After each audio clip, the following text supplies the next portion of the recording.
Righto, back working on the GQ again. Rightio, I was in here just having a check over things and noticed my clutch fluid was just black and horrible. And I thought to myself, geez, I probably haven't changed that for...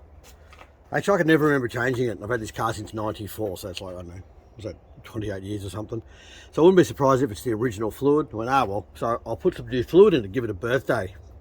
So I went to pull the bleeder out, pull some new fluid in, pull some new fluid through. Normally that wouldn't be a drum with a sucker bleeder because it's already bled and all that. But when I pulled it through, I went to pull through, the bottom bleeder was blocked. So I pulled the bottom bleeder out, let it all drain out, thought it should be right. When I drained it all out, blew the little bleeder out and put it back in. Could not rebleed the system. Now this is pretty standard. I've been away, I'm going to say 3 times in the last 12 months where there's been blokes who could not bleed their clutch away on a trip and it buggered their whole weekend. Now, one of them had replaced a master cylinder, one had replaced something, maybe a slave, whatever. Either way, they'd all had issues.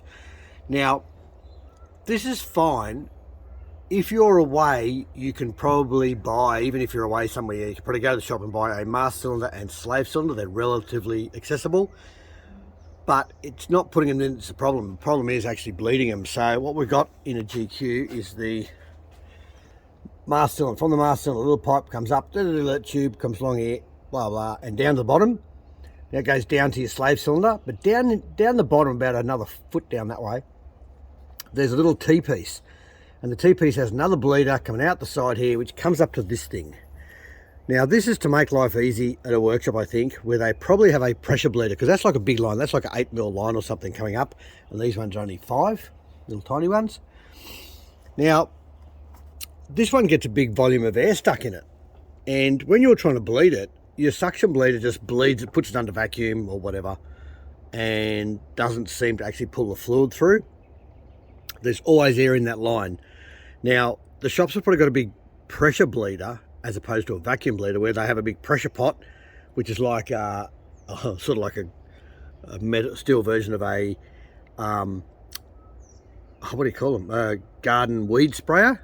And you basically put the fluid at the bottom, put 100, put your compressor on it, and then out the other end you've just got this steady flow of brake fluid. And you put that, usually a lot of the time you'll bleed from bottom up. Mechanics will bleed bottom up, so they'll bleed from the bottom and bleed the whole system up to the top and have it bubbling out the top. This is this is probably what they do here. But either way, when you're out bush, I don't think I've ever seen anyone successfully bleed one of these. And you probably won't have you're definitely not going to have a pressure plot bleeder with you. So what I did is I took that bottom T-piece out and I took the line out that goes up to here. I cut the other end of it off and then did this to it.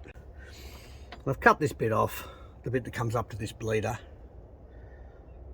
and this bleeder here, and I'm just going to weld that nut up and stick it back in so it's a straight line. Apparently Patrol do a part to replace it. You just pull that T-bit out and put a straight line, straight braided line in there. But anyway, I'm going to do it this way and see how this goes. Annoying. Now I just hope my welds don't leak.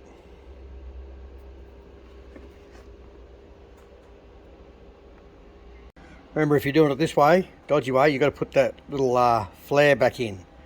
After you've cut it off the end of the pipe, you've got to put that little flare back in, because that's what seals on the seat.